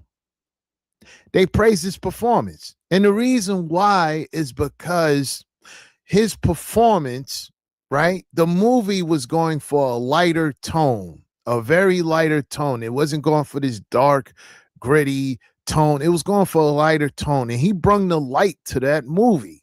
Now imagine if Dorothy was played by Stephanie Mills, it would have had a totally different outcome. I totally believe that it would have had a better outcome and it wouldn't have been a flop. They did not like Diana Ross for this movie. They did not like her for this movie. She was, you see what she looked like. She was looking like Marla Gibbs. When she playing Florence Henderson on the Jeffersons. They didn't want that. They said, no, we don't want this at all. We want somebody young. We want somebody energetic. We want somebody fresh. We want somebody who has a clean, fresh face and gives off this youthful energy for this movie. And they ended up getting her, and she destroyed the movie because she wanted to break apart Stephanie Mills and Michael Jackson. And that's what happened. Right.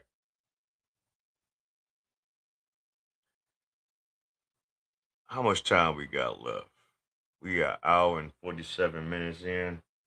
Let me go on with this, what we talking about. Because, sometimes, my lives, I be trying to shorten them up during the earlier weeks. We're going to get on with this Cheyenne Bryant shit. And this is what really disturbed me as far as about what she got going on and how she's being put on blast as being a fake practitioner of psychiatry and a therapist. There was a video that I just saw here recently. House of Hypocrites just put it out about a day or so ago. And how she so-called did a session with a military veteran, a female, like a 20-year veteran that suffered PTSD, and her handling of that could have been really detrimental. And it's sad because she needs to get up off the platforms. I'm sorry, Joe Buttons, the fucking Cam Newtons, the Shannon Sharps, all you motherfuckers that gave her a platform to work. Stop fucking with her. Breakfast Club, stop fucking with her. She's a fucking fraud, man. She's a fraud. But let's go. We're gonna break into this and we're gonna make a deep dive into it. So let's go. Let me get as creative as I want to be. And I created a young girl who has 6 degrees, who bought her first house at 19, who had 3 retail stores on Melrose here in Los Angeles, who bought her first house at 19, had 2 daycares, who was the first in her family to go to college, to get a master's, to get a doctorate, who went from the hood to the hills, who was... All right. She said all that, right? I want to know those businesses. I want to know those locations. And I want to know if they're still around. If they're not around, why they not around? Some fake wannabe that claims she a doctor that says that she graduated and has a doctorate, but can't find her dissertation or her transcripts of her completing her doctoral degree, but claims she has 6 and 3 doctoral degrees. She's a grifter. She's a scammer. There are some people that are online that will scam you out your socks because of how they look and how they talk. She has it all. She was once a video vixen. She was on an old Omarion video back in the day. Okay? In the early 2000s. But yet and still, this bitch think that she's a fucking doctor. Yes, yes. Fake it. Fake is a $5. Fake is a $4 bill. Fake as a $4 bill. But we're gonna get into it, so let's go. Was the first in her family to go to college, to get a master's, to get a doctorate, who went from the hood to the hills, who's a best-selling author, and I'm not done fucking creating. Period. And so when I said I worked under a license, see, all of this is terminology. The people would open up their ears and do what school teaches therapists to do. I'm not a therapist, but... Tell the audience out there where you first got your start. As like a therapist, I started off as a marriage, family, and child therapist about 18 years ago. Before I obtained my doctorate degree in counseling psychology. Once I became a doctor of psychology, I transitioned from a therapist to a psychology expert in private practice. And the group of licensed professionals who have an issue with this, they teach you all something called active listening. None of y'all seem to be actively listening. Working under a license. I was up till 4 a.m. watching interviews of this nigga. When I open this motherfucking laptop, it's lit. hey, this ain't off the dome here. A client of Cheyenne, Bryant, has spoken out and not too many people have seen it. I want to show you what she said. And also, I did reach out to her, but we'll get to that. So this is some proof that she did book with Cheyenne, Bryant, almost a year and a half ago. Posted it on her Instagram. She booked a 50-minute session. Dr. Cheyenne, Bryant, we got it. You know what I'm saying? But this is what she had to say. I would not knock anyone for having a honorary doctorate who has done the work to obtain one such as myself. However, make sure people are informed of that. I want to explain something from my personal encounter with Dr. Bryant, informing me that she was a woman, whatever that means, and family therapist. This was during the time my therapist wasn't available, and I wanted another Black woman therapist. Plus, I enjoyed some of the advice she was giving. In our initial appointment, I was never asked intake questions about myself, which was confusing. I didn't sign any forms or anything. I felt like I was talking with a homegirl who was giving me advice. The conversation was about her multiple engagements to some men and how she sees herself, then getting to really know me, which will, okay. The conversation was about her multiple engagements to some men, probably was talking about Cam Newton and Nick Cannon and 50 Cent and shit like that. So the conversation was about her multiple engagements to some men and how she sees herself, then getting to really know me, which was why I didn't rebook. So I read that. Now, this is some bullshit right now. Because first off, if you're supposed to be a therapist, you're supposed to be a psychiatrist or whatever the fuck you want to call yourself, and you have a client that has a problem mentally,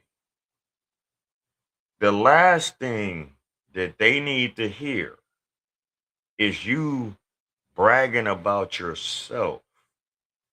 I always thought, and I've never been to an actual therapy session. I done been to anger management classes. Yeah. I went to an anger management class, so it's kind of like the same to a degree. But I had anger issues. I still kind of do at times, but I mean, I try to control it. I'm a more kinder, gentler, more understanding Ross Lee. So we're not gonna go there. But to go to a therapist for mental health help is a different breed. So with that being said, who is your therapist at that time should be more focused on figuring out how they can help you, not bragging about what they've done and all this other fucking bullshit. And she charges, and she's not licensed. She doesn't have a license to do this. And she's in the state of California, where she's about to be in some fucking deep shit because there are some real therapists that is coming at her neck right now. Okay. It's been going all over the internet for the last couple weeks about this woman on all different platforms. I've been seeing this shit on my timeline on YouTube, 40 going north, like every fucking day. I it's so much I can't put it all in one, live stream because it's just too much. It's just too much. So I just try to take out bits and pieces here and there and give my own assessment. And then when the hammer fall down, then I'm gonna give my, final, take on it. It's the second week this is the second time back to back that I did this subject right now. For those that missed, Friday's live stream, you might want to go back to that and really get some context on that as well. Because I've been talking about it since Friday. But it's been so much shit between last Friday, and now. I can't bring it all out because it's just crazy how much of it is going on. But yeah, she's really out here misleading people and doing bullshit. But anyway, let's go. That wrong earlier before I came up here. So basically, Cheyenne Bryant was talking more about herself than about her client. So basically, like flexing. In that moment, I was dealing with anxiety due to PTSD. Now, stop it right here. What y'all don't know about this woman, I think she's a 20-year veteran and she's a domestic violence survivor. And I think an incident had happened where she had, I guess, a serious brain injury. This is what she's saying when you look on her page. So she was having anxiety due to PTSD and she was looking for guidance. But I fell into depression after speaking with her because I wasn't in a space to hear how I wasn't a high value woman. That is crazy. That is dangerous. Now, come on, man. Come on, man. Come on, man. Like, come on, man. You know what she just said right there,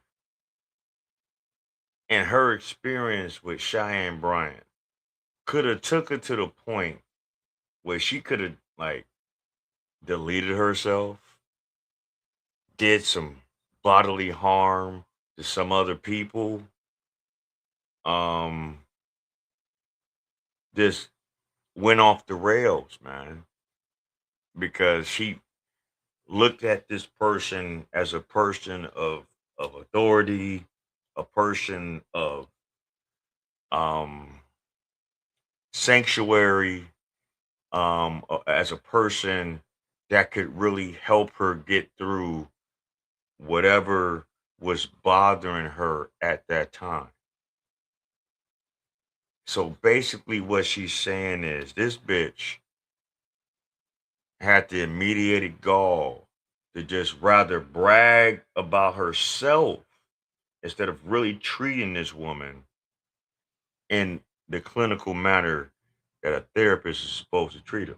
You say, hey, did you speak about the woman who scammed them girls of their prom dresses? I haven't, but I brought it up. It's too much shit going on out here in the world, man. Scamming, 2026, we putting all you motherfuckers on blast, man. Y'all fucking up the church's money. You scammers, you motherfuckers that claim you're one thing, but you're totally not. This whole Cheyenne Bryant situation should really be a lesson learned for the everyday consumer.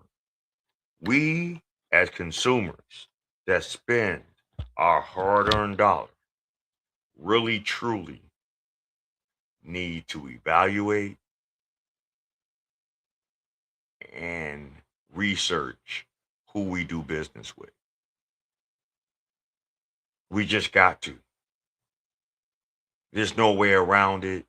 There's just no way that you can not, deal with it. We gotta, just because a person tell you, hey, I'm this, I'm that, I'm this, I'm that. All right, cool, that's cool. What's your credentials?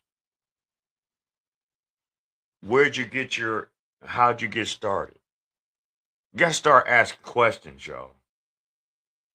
You just can't be so free, you know, just because a motherfucker make a nice Facebook page or a nice TikTok video or a nice Instagram post and thinking, they high on the hog.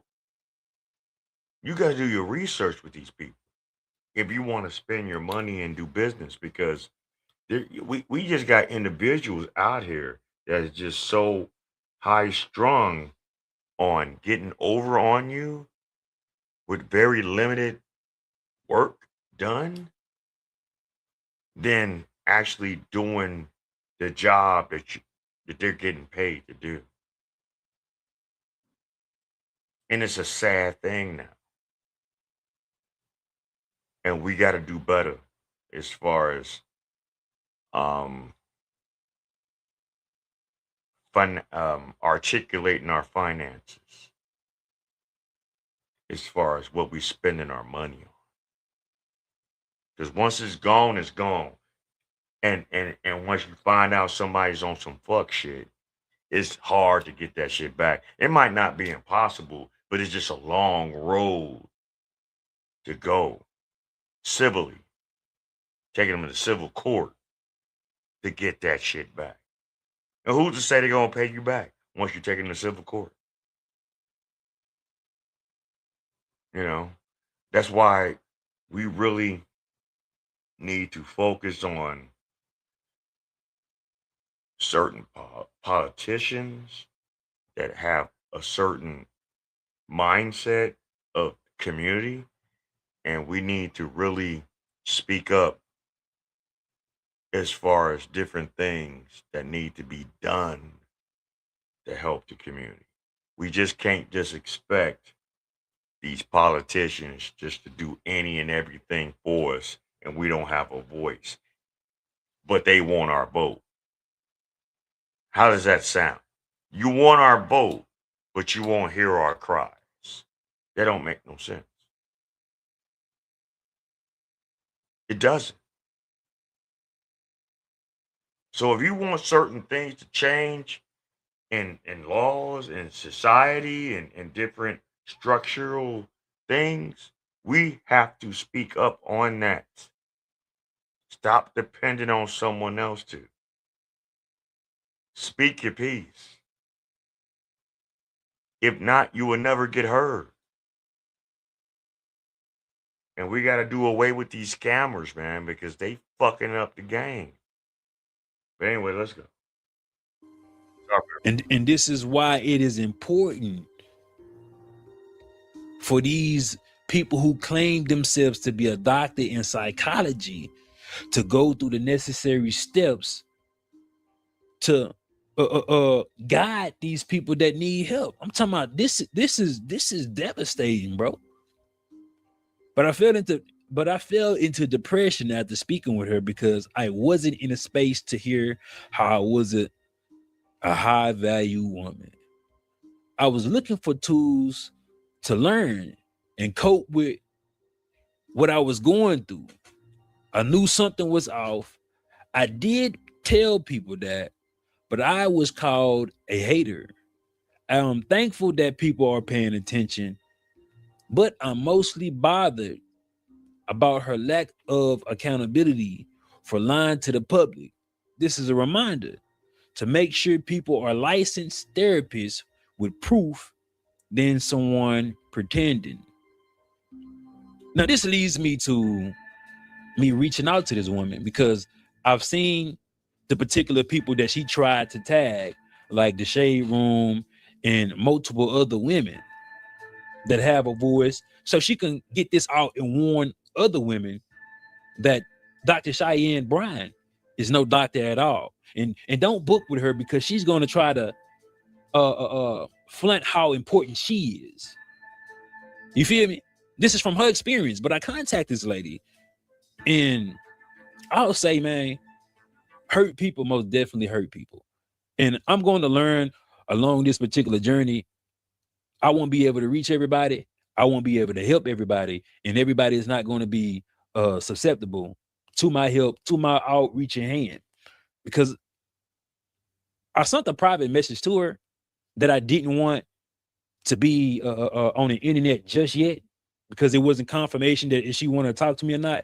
So I left a comment with my personal Instagram, right? So I sent her this message right here. Now looking back at it, well, it's not a message, it's a comment. But now looking back at it, shit, I tagged the wrong person, but she knew it was for her. So I said, check your email or DM for House of Hypocrites. She responded, I have no DM for these people. Not sure how they can support.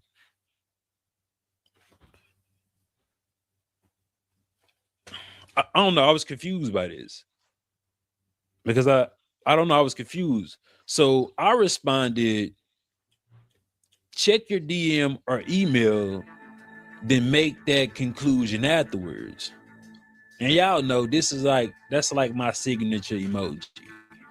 You know what I'm saying? Maybe she took offense to that because hold on. After that, hold on. And I actually want to go to his comment section to see what was really talked about, right? And if you can see it on the screen, you see the comment section, right? One comment says, Cheyenne Bryant needs therapy from a real licensed mental health professional ASAP.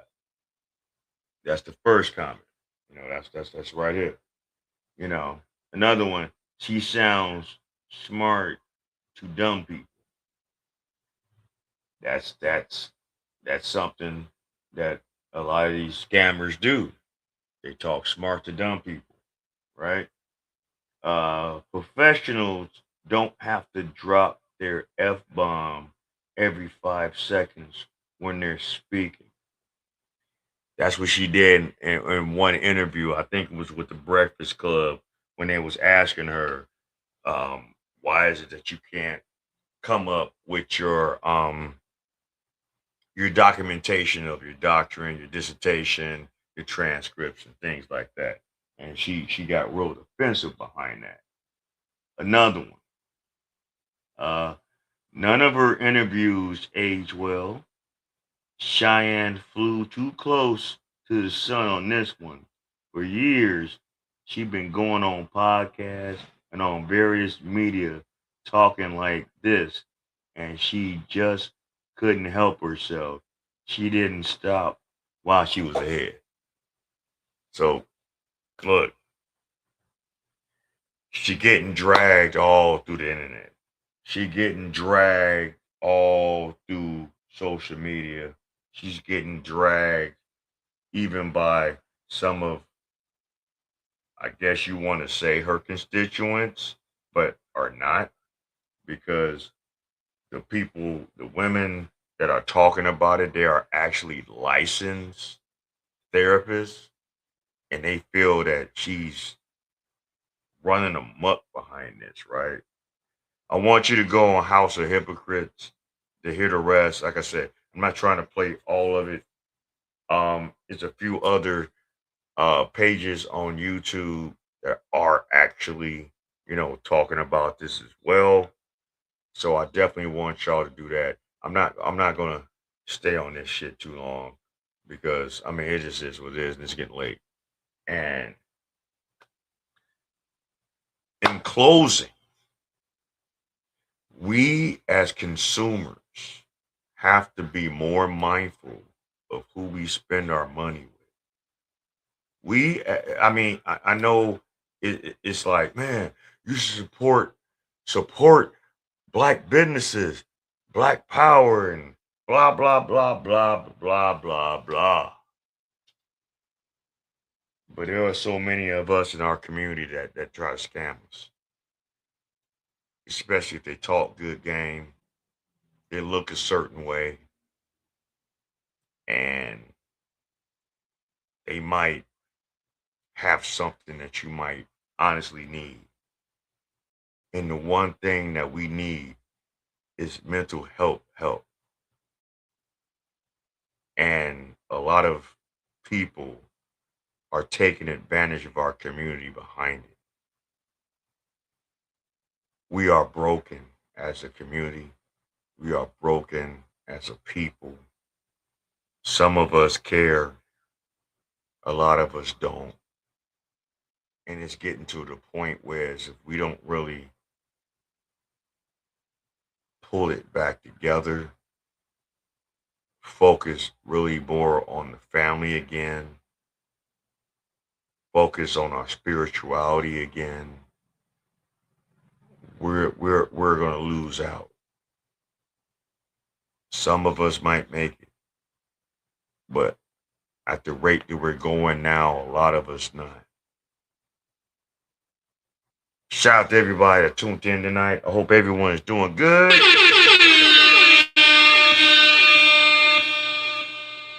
Like this video, share this video, and subscribe if you are new.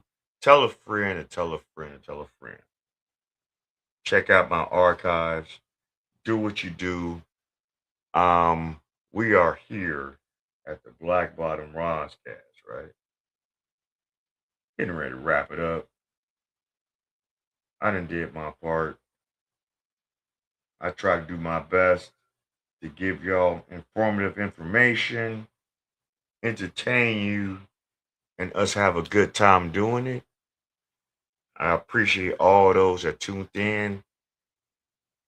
Drop a comment in the comment section. Like I say, like, share, and definitely subscribe. And like I always say, I want you to live as long as you want and never won't as long as you live. I don't know about Friday. I might not do my live stream is coming Friday. My oldest baby girl's graduation Thursday. So I got a lot of other stuff going on to get together.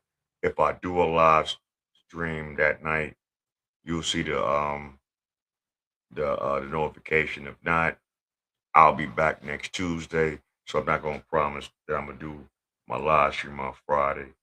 But like I say, I want you to live as long as you want and never want as long as you live. You here at the Black Bottom Roscast, and we are gone.